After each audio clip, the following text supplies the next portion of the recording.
धनंजय मुंडे काल येऊन मुख्यमंत्र्यांना भेटतात आणि आज त्यांना आरोपही सरेंडर होतो. धनंजय मुंडे भेटल्यानंतर सरेंडर होतोय.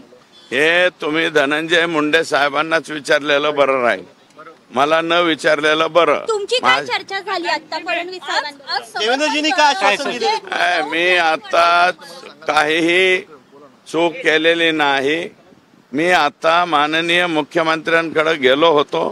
ते फक्त जे खाली आपल्या याच्यापुरते जामीनपुरते जे सरकारी वकील नेमलेले आहेत त्याच्यामध्ये एका शब्दाची त्रुटी आहे, ती त्रुटी दूर करावी अशा प्रकारची विनंती करायला मी त्यांच्याकडे गेलेलो. प्रतिमा स्वच्छ राहावी म्हणून धनंजय मुंडेंनी राजीनामा द्यावा अशी तुमची थेट मागणी आहे का?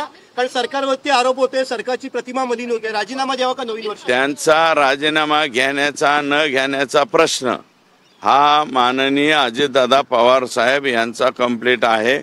त्याच्यामुळे त्याच्यावरती मी फारसं काय बोलणार.